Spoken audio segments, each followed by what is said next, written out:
자, 그러면 오늘 늦게 증시에서 오면 애플로 갑니다. 네, 빨리 연락 주시는 게 좋을 겁니다. 자, 오늘 투자와 관련된 여러 도움 말씀들 한번 들어보도록 하겠습니다. IBK 투자증권 박근형 부장님 어서 오십시오. 네, 어서 오세요. 안녕하세요. 네, 오늘 패션마저도 아주 슈링크입니다. 그 슈링크라는 단어가 나 진짜 각인이 됐나 봐. 슈링크플레이션이 박근영 부장 슈링크하면 그냥 박근형 부장이 박근영 부장 생각나죠. 저 단가 올라가겠는데 그런 생각이 들더라고. 슈링크 리주란 두 개는 무조건 박근형 부장입니다. 이 투자도 원칙이 있는데요. 예. 그냥 저도 집에서 원칙은 주는 대로 먹고 주는 대로 입는다. 뭐 그거죠. 요것도 집에서 예, 그냥 공급된. 입으라고 한 대로 입습니다. 예, 우리 티셔츠 아주 그 멋진 패셔너블한 우리 저 사모님께서 굉장히 패션을 잘 아시는 이거 모양입니다. 그 저 오른쪽에 있는 금 그것도 사모님이 그러면 네, 차례에서 차신 거예요? 예. 금팔찌? 예, 이건 제가 기본적으로 이제 액세서리를 별로 좋아하지 않는데요. 진짜 금이에요 저거? 예, 한번 들어봐 주세요. 24K입니까? 그 뭐 선물 받았으니까 저는 정확하게는 모르겠고. 색깔이 아니, 24K죠 저거는. 아니 부인이 선물한 거예요? 예, 남편한테 저런 거를? 예. PD를 하면 몸에 금부치가 있어야 돈을 번다고. 그런 의미에서 예, 그래서 열심히 일하라고 하나 또 이렇게. SY님 정프로 금팔찌 좀 하나 해주세요. 아무것도 돈 좀 없어 줄게. 나는. 정말 섭섭합니다. 대박이다. 네. 원래 남편들이 저런 거 하는 거 와이프들이 당신 그거 왜 이런 거 아니야 원래? 예, 저도 좀 그렇게 좋아하지 않고요. 한 번도 해본 적이 없는데 24K. 어느 날 갑자기 선물로 주더라고요. 저거로. 뭐. 하고. 두 냥 정도 된다고 봐야 되겠죠? 그냥 더 되지. 더 될까요? 넘어가 일단. 네, 알겠습니다. 자, 그러면 우리 박근영 부장님과 함께 일단 미국 시장 마감 상황부터 한번 정리하고 넘어가겠습니다. 네. 네, 뭐 미국 장이 좀 별로 좋지 않아서 조금 조심스럽게 말을 하겠습니다. 그 다우지수도 마이너스 1.94% 그리고 나스닥도 2.75% 정도 마무리를 했습니다. 유가는 소폭 하락세를 보였습니다만 뭐 121.51달러로 그래도 아직까지 120달러 선 유지가 되고 있고요. 미국의 10년물 국채 금리가 3.04%로 다소 조금 튀어 올랐습니다. 달러 인덱스도 103.3으로 달러도 좀 더 강세로 돌아섰고요. 상하이나 베이징 재봉쇄 뉴스가 이제 어제 오후에 이제 국내에서 또 이제 이야기가 됐던 부분이고요. 그리고 ECB 유럽 쪽에 긴축 신호가 나오면서 특히 이제 엔트그룹 관련된 IPO 관련된 뭐 노이즈가 어제 있었지 않습니까? 엔트그룹을 뭐 IPO를 새로 한다고 이야기됐다가 또 아니라고 이제 밤사 이야기되면서 미국에 있는 이렇게 상장되어 있는 뭐 중국 관련된 기술주들도 급락을 했습니다. 10년물과 2년물 국채금리가 소폭 상승하면서 또다시 빅테크 관련된 주식들이 좀 하락세가 컸었는데요. 네. 애플과 뭐 엔비디아, 그다음에 아마존, 뭐 마이크로소프트, 메타 많이 빠졌네요. 네, 특히 이제 메타 같은 경우는 또 성장성이 조금 더 약하기 때문에 뭐 넷플릭스도 마찬가지고 메타 두 회사가 조금 더 하락폭이 컸던 것으로 보입니다. 기술주들 진짜 많이 빠지네. 네. 근데 테슬라가 어제 그 UBS 쪽에서 이제 살 때가 됐다라는 매수 의견 상향 조정이 나왔습니다. 그래서 6% 장중 급등을 했다가 이제 시장이 막판에 밀리면서 마이너스 0.89%로 약간 저렇게 변동성이 컸어요? 네, 아쉽게 좀 마감이 됐습니다만 이 테슬라 쪽에 대한 그 추정치 관련된 부분에서 매수 의견이 나왔다는 게 특징이었고요. NXP 관련해서는 장중에 플러스 10%까지 급등을 했다가 종가는 플러스 4.75로 마감을 했는데 지금 이재용 부회장이 유럽을 이제 나가서 ASML 방문을 할 것으로 보이는데요. 이 길에 NXP 관련된 면담설이 뭐 장중에 또 같은 있었다고 나라니까. 합니다. 네, 그래서 M&A 타겟 가능성에 대한 이슈가 좀 부각이 되면서 네. NXP가 장중에 급등세를 보였던 것도 특징입니다. 다만 이제 신규 실업수당 청구 건수가 증가하면서 뭐 성장에 대한 우려가 일부 있었는데요. 근데 사실 뭐 실업수당은 조금 증가해도 저는 괜찮을 것 같아요. 워낙 지금 실업률이 낮기 때문에 큰 우려는 아닌 것 같습니다. 네, 그리고 저 휴일이 껴 있는 거라서 보정을 하면 뭐 큰 의미가 없다. 네, 맞습니다. 그렇기도 하고요. 그다음에 이제 사실 어제 미국 시장도 채권이나 원자재 가격 변화는 크지 않았던 시장인데요. 장막판 유난히 이제 지금 증시에서만 급락세가 나타나서 약간 CPR을 앞두고 뭐 해지성 매도가 좀 나온 것이 아니냐라는 그런 분석도 일부 있는데요. 뭐 또 백악관에서 약간 뭐 수치가 높을 수도 있는 듯한 뉘앙스의 또 말을 최근에 어나운스를 했기 때문에 경계감이 상당히 높은 국면입니다. 그래서 미국의 5월 물가나 뭐 예상치가 상회될 것이라는 전망 등이 약간 월스트리트에서도 아마 IB 쪽에서 일부 이제 언급이 되고 있는데 이러한 부분들이 변동성을 야기시켰다 볼 수 있겠고요. 실제로 이제 어떻게 나올지는 한번 확인해 봐야 될 것 같습니다. 브레이너드가 뭐 9월에도 50bp 할 수 있다 뭐 이런 뉘앙스 얘기를 한 것도 반영이 된 것 같네요. 네. 자, 그리고 우리 시장도 살짝 체크하고 넘어가겠습니다. 네, 코스피는 약보합으로 끝났고요. 코스닥은 그래도 강보합 정도로 어제 마무리가 됐습니다. 특히 어제 수급 쪽으로서는 뭐 금융 투자가 이제 6,162억 정도 매수가 들어왔는데요. 어제 이제 만기일이었죠. 그 영향은 제가 좀 이따 말씀드리겠습니다. 그 지금 OECD 글로벌 성장 전망이 하향 조정되고 반도체 업종도 최근에 뭐 필라델피아 반도체 업종 관련된 부분들이 또 좋지 않기 때문에 네. 장중 코스피 2,600선을 위협을 잠깐 했습니다. 그래서 선물 옵션 동기 만기일이라든지 그다음에 외국인 선물 매도 포지션 구축에 따라서 하방 압력이 좀 가중됐던 장중의 모습이었는데요. 말씀드렸던 뭐 인텔의 칩 수요 관련된 약간의 경고음이 있었고요. 그다음에 고유가 부담에 대한 뭐 해운이나 항공주 등도 다소 하락세를 보였습니다. 또한 미국 국채 금리가 3%대로 재돌파를 하면서 국내 기술주도 조금 하락세였는데요. 그래도 상대적으로 삼성전자나 하이닉스가 현재 가격 구간에서는 좀 덜 빠지고 좀 버티는 듯한 느낌도 사실 받고 있는 구간입니다. 네. 그래서 뭐 밸류에이션 상으로는 뭐 국내 애널리스트들 많이 지금 자리에서 많이 빠지기 좀 어렵다라는 논리를 하고 있는데 오늘 이제 미국장에서 기술주가 안 좋았기 때문에 한번 지켜볼 필요는 있겠습니다. 그 중국의 5월 수출입 지표가 서프라이즈로 사실 나왔습니다. 그래서 어제 시장의 장중 낙폭을 축소시키는 효과가 있었는데요. 수출이나 수입 부분이 전부 다 서프라이즈가 나왔고 무역 수지도 상당히 높은 금액으로 나왔습니다. 뭐 업종별로 본다면은 방산이 역시나 이제 현대로템이나 한국항공우주 등의 수주 모멘텀이 나와서 역시 좋았는데요. 네. 하나에어로스페이스나 LIG 넥스원 그리고 중소형주 중에 제노코 이런 종목들도 어제 각광을 받았고요. NCC 업종들이 이제 화학 업종 중에서 어제 좀 눈에 띄게 좀 많이 올랐습니다. 네. 최근에 이제 중국 수요가 이제 봉쇄가 풀리면서 수요가 좀 올라올 수 있다. 그리고 휘발유 강세로 이제 BTX가 강세가 되면서 납사 관련해서 이제 여기에 대한 마진이 스프레드가 많이 개선될 것으로 보입니다.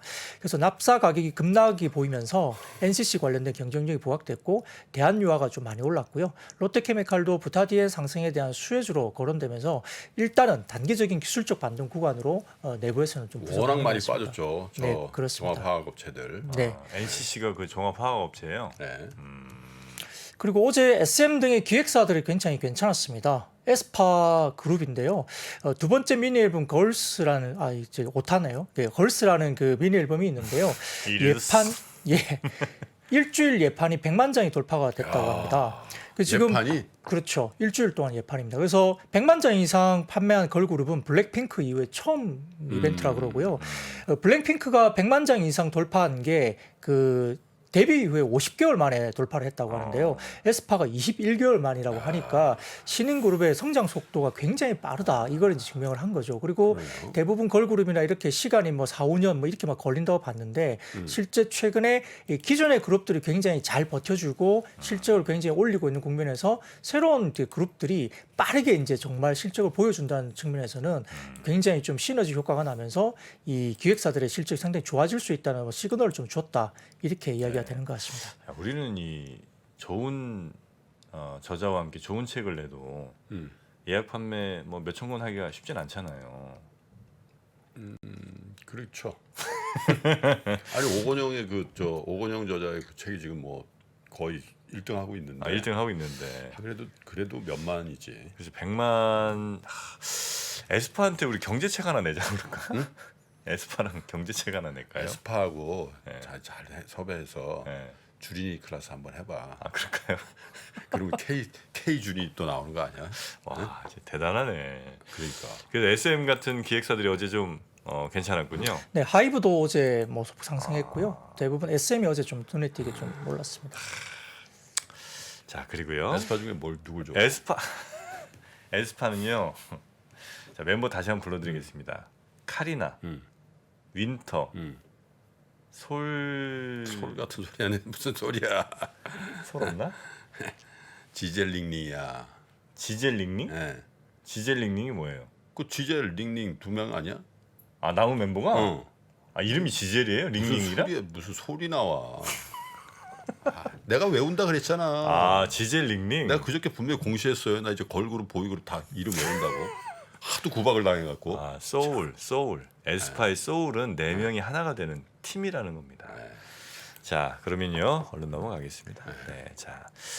또 어떤 이슈들이 좀 있죠? 네, 어제 로봇 관련된 이슈가 좀 있었습니다. 뭐 자율주행 로봇인데요. 한덕수 총리께서 이제 로보티스라는 회사를 방문하면서 자율주행 로봇의 보도 보니까 이쪽에 관련된 통행을 허용한다는 약간의 규제 완화 같은 이야기가 좀 나온 것 같아요.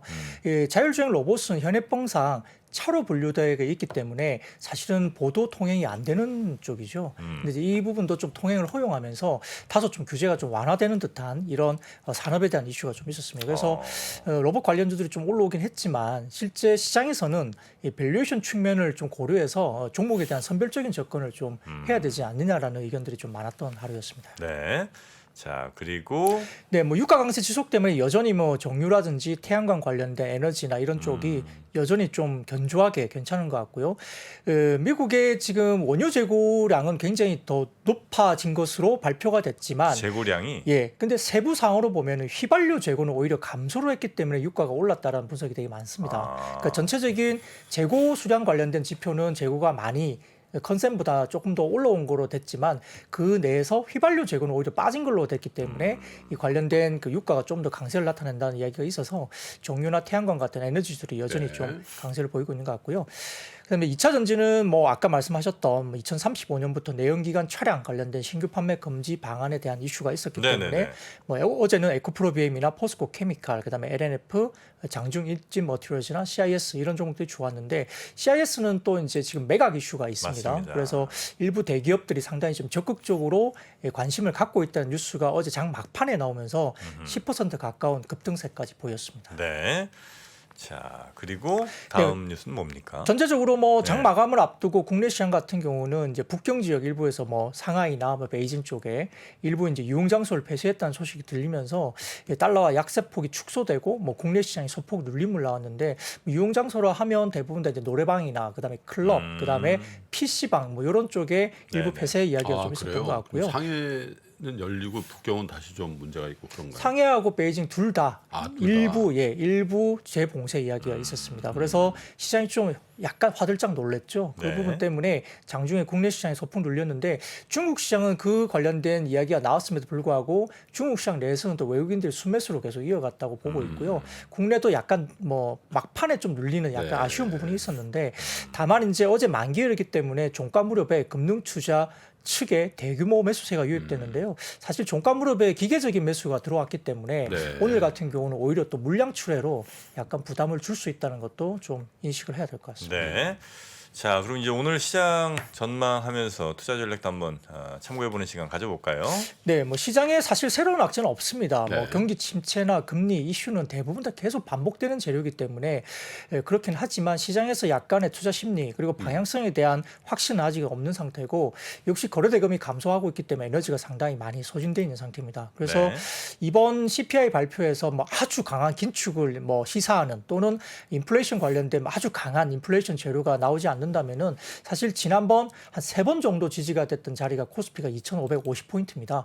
이 구간에 대한 지지는 아직까지는 조금 유효하다 볼 수 있는데 이 CPI나 FOMC 이슈가 어떻게 정말 시장에 방향을 줄지는 정말 한번 지켜볼 중요한 변수로 보입니다.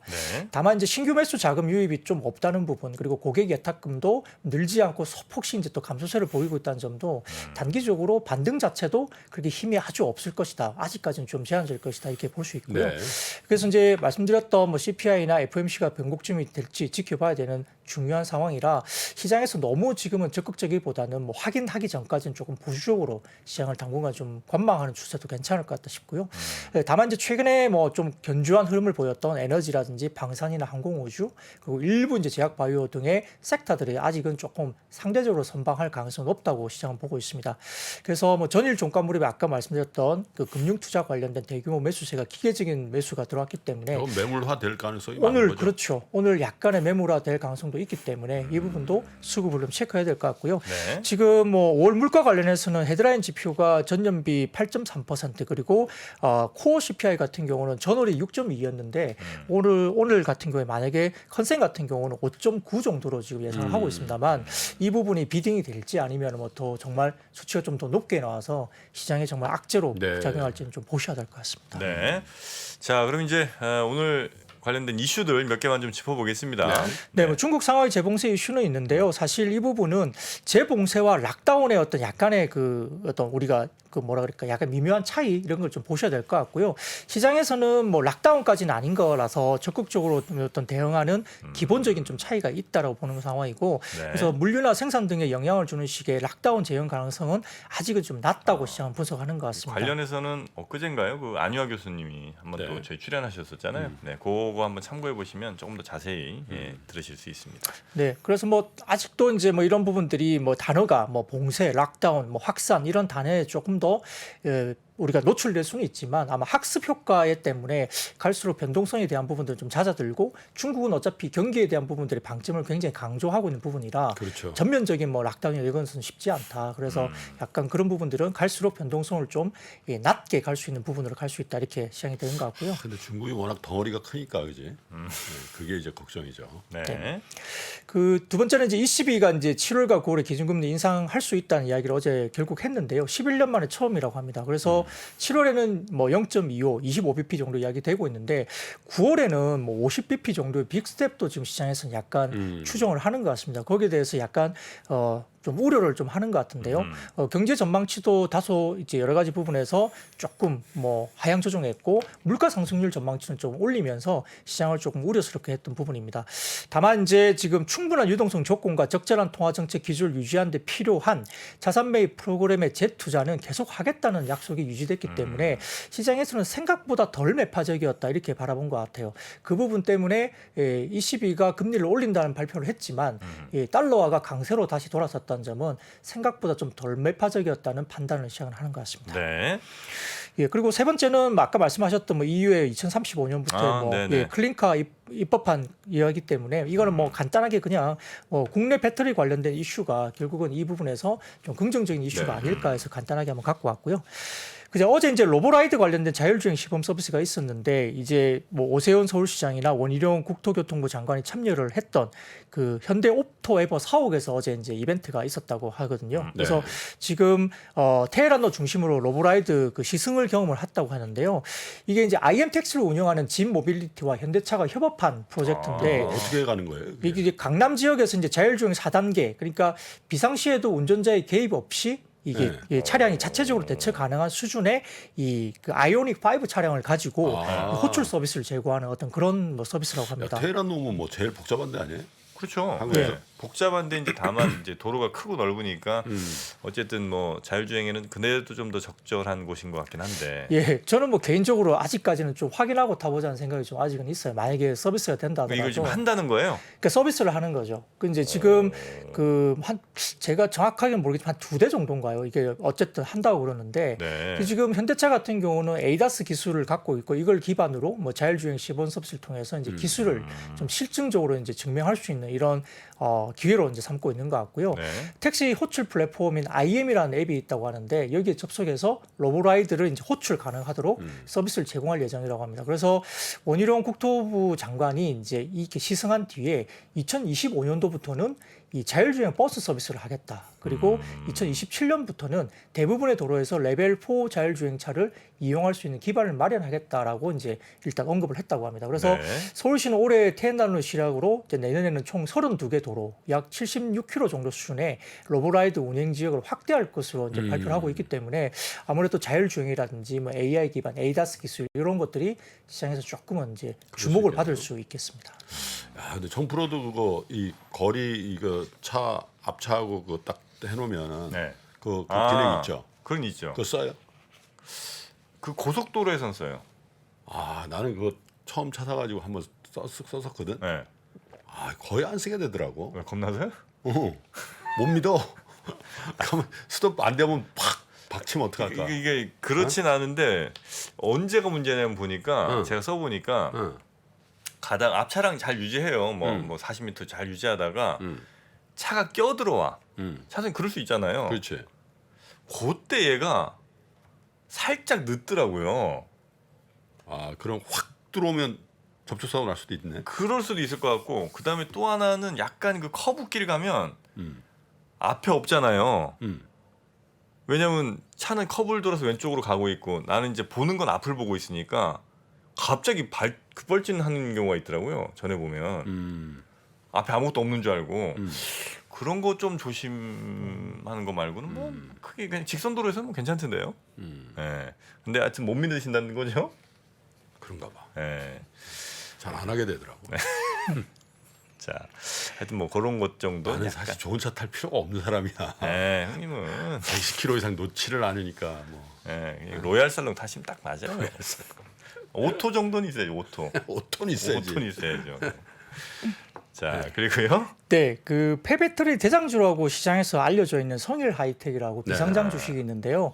코스닥 상장 예비 심사를 통과하면서 IPO 관련된 본격화, 그러니까 3분기 정도에 아마 추정을 하는 것 같습니다. 네. 그래서 폐배터리 관련된 이슈가 좀 불거질 수 있는데 이 성일 하이텍을 잠깐 설명드리면은 2차 전지 리사이클링 전문 업체인데 이게 3분기 상장 가능성이 지금 언급되고 있고요. 주요 폐배터리 공급원이 삼성 SDI로 알려져 있습니다. 그래서 이제 지금 그 유가금속 회수율이 96%로 뭐 업계 최고 수준으로 평가받고 있어서 상당히 주목을 받고 있는 업체인데요. 지금 폐배터리 재활용 시장 규모가 2030년도에는 6조 원 정도 수준에서 2040년도까지 가면 66조 원까지 약 10배 정도 성장할 것으로 보는 사업이라 대기업들도 굉장히 눈독을 들일 수밖에 없는 사업이죠. 그래서 지금 그 성일 하이텍 같은 경우는 하반기에 작년에 헝가리에 연간 5만 톤 규모의 전기차 중고 배터리 그리고 폐배터리 리사이클링 2공장을 완공했고요. 본격 가동에 들어간다고 합니다. 그래서 헝가리 1공장이 스크랩 활용 가지고 지금 연산 1만 톤을 합하면 유럽에서만 약 6만 톤 규모로 유럽 내 진출한 뭐 화유라든지 비럼프에 비해서도 처리 능력이 월등하게 큰 것으로 평가되고 있는 것 같습니다. 네. 그래서 작년 매출을 보니까 1,472억 원대 그리고 전년비 123% 증가했고요. 영업이익이 168억으로 뭐 전년 대비 흑자 전환에 성공했는데 다만 작년에 세전 손익이 96억 원 적자가 좀 나왔습니다. 그래서 이제 이게 적자가 이렇게 나오니까 이거 밸류가 나올 수 있나 생각을 해봤더니 동사의 어떤 전환 상환 우선주에 대해서 IFRS 회계상 부채로 인식을 하게 되면서 회계상의 일단 인식이 평가손으로 200억 이상 발생하면서 96억의 적자가 나온 걸로 분석이 돼서 그래도 흑자를 낼 수 있는 종목으로 볼 수 있겠죠. 그러니까 전환상환 우선주라는 게 일단 펀딩을 할 때 우선주 형태로 펀딩을 해요. 우선주라는 건 이제 뭐 예를 들어 배당을 더 준다든가, 그죠? 네. 만약에 부실해서 정리할 때 우선 참여권이 있는 건데 전환권 그러니까 보통주로의 전환권도 있고 상환권이 있어요. 그러니까 이거 투자자가 상환해달라고 하면 상환을 해. 물론 이제 뭐 모든 상태에서 다 되는 건 아니고 상환권이 있으니까 상환권이 있다라는 건 사실 이게 자본이냐 부채냐 이걸 결정하는 굉장히 중요한 거거든요. 네, 상환 그게 없으면 이거는 부채는 아니죠. 네. 자본이죠. 에쿼티인데. 상환 의미가 없으면 근데 전환 상환 RCPS라고 그러거든요. 전환 상환 우선주로 통상 벤처기업이나 이런 데서 발행을 많이 해요. 우리나라 펀딩했다 대부분 90% 이상 RCPS 전환 상환 우선주라고. 그게 사실 부채라는 거죠. IFRS. 네. 그걸로 계상했다는 거예요. 네, 맞습니다. 예. 그래서 뭐 그런 부분인데 이 관련주들을 보면은 리튬과 코발트 업체들의 올해 평균 PBR이 5.4배 그리고 유미코어 등의 리사이클을 영위하는 뭐 광산업체들의 PBR이 뭐 2.6배 수준이라 상장했을 때 적정 밸류에이션은 좀 이제 계산을 뭐 하게 될 것 같습니다. 네. 그래서 뭐 관련주들이 폐배터리 이야기를 하면은 시장에서는 뭐 MPC라든지 파워로직스, 코스모 화학, 영화테크 이런 종목들이 다소 이제 언급이 되기 때문에 이 관련해서 좀 움직임이 있을지 한번 지켜볼 필요는 있겠습니다. 네. 자, 그리고 다른 이슈들도 좀 더 네. 살펴보죠. 대우조선해양이 이제 선박 박람회에서 5,800억 대 규모의 뭐 그 LNG선 관련된 수주를 했다 이야기 나옵니다. 그래서 지금 그 그리스 최대 해운사인 안젤리쿠시스 그룹 산하의 마린가스로부터 LNG 운반선 2척을 이제 수주했다고 공시를 했는데요. 2026년 그 아마 상반기에 인도할 것으로 보입니다. 안젤리쿠시스 그룹은 이제 1994년 이후에 대우조선해양에 118척 규모의 선박을 발주한 주요 파트너사로 알려져 있는데요. 올해 18척의 LNG 운반선을 수주하면서 대우조선해양 같은 경우는 한 최근에 6개월 만에 지난해 15척 실적을 뛰어넘는 실적을 냈고요. 올해 수주 목표의 66%를 달성하면서 전체적으로 지금 조선 관련된 주들이 LNG선 관련된 수주가 본격화되는 모습을 보인다는 점에서도 의미가 있겠습니다. 네. 자, 그리고 인플레이션 뭐 완화 가능성에 대한 이야기가 나오나요? 네, 오늘 뭐 CPI가 이제 예정돼 있지만 사실 어제 같은 경우에 발표된 지표를 보면은 이제 주간 실업수당 청구 건수가 약 뭐 23만 정도 기록하면서 예상치를 상회했고요. 올해 2월 달에 발표된 수치 이후에 가장 높은 수준까지 올라왔습니다. 그리고 메모리얼 데이 주간 모기지 신청이 2013년 수준까지 하락했고 모기지 활동이 하락세를 지속하는 가운데 지난주에 6% 정도 추가 하락세를 보였다고 알려져 있습니다. 그래서 주택시장 냉각이 다소 이제 향후에 인플레이션 완화의 핵심 재료로서 완화 가능성을 좀 높여준 재료일 수 있는데 다만 최근에 에너지라든지 그다음에 여러 가지 지표들이 아직은 좀 치솟고 있는 상황이라 아직까지 변수가 좀 있다는 점도 좀 주목할 네. 필요가 있는데요. 인플레가 빨리 좀 잡혀서 시장이 좀 안정을 찾았으면 좋겠습니다. 네.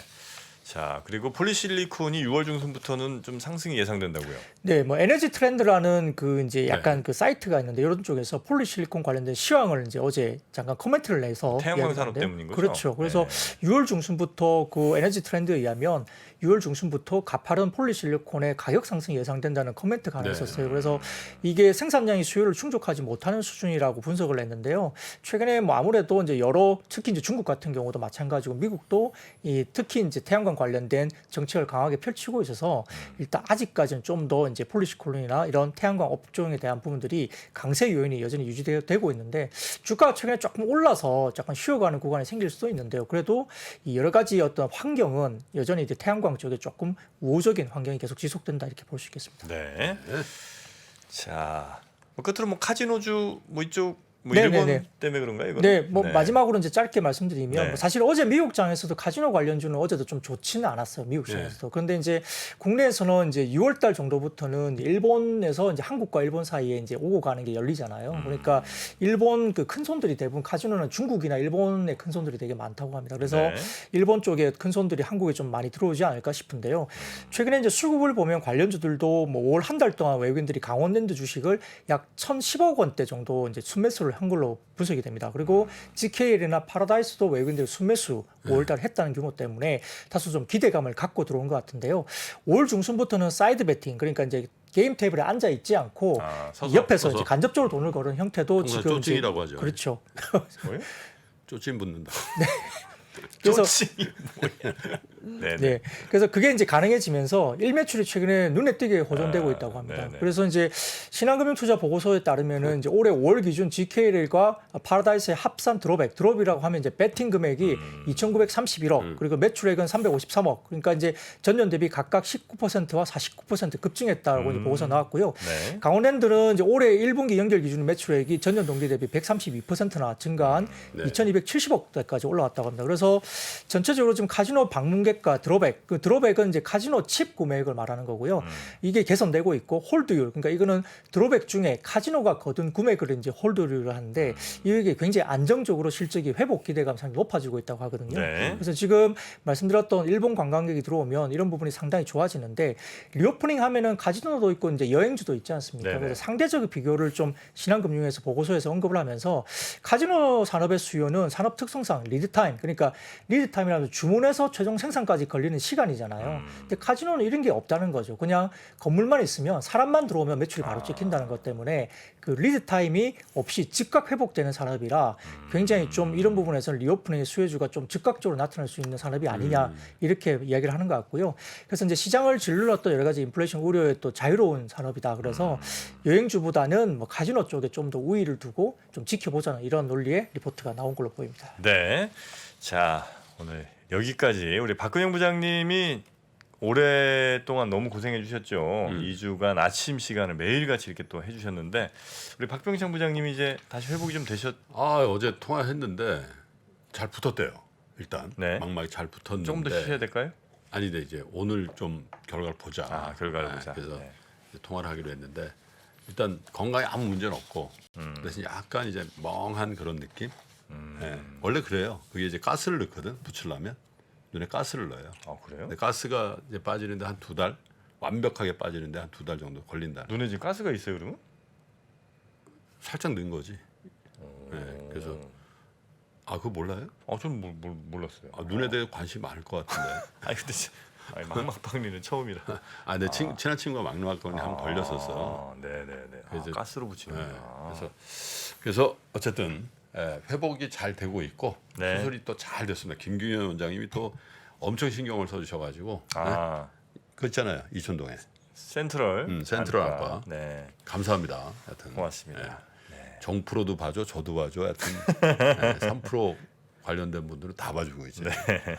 자, 그러면 우리 박근영 부장님은 여기서 네, 이제 보내드리고요. 인사드리죠. 네, 또 저녁에 또 뵈야 되니까요. 네. 네, 박근영 부장님 오늘 고생 많이 하셨습니다. 네, 감사합니다. 감사합니다.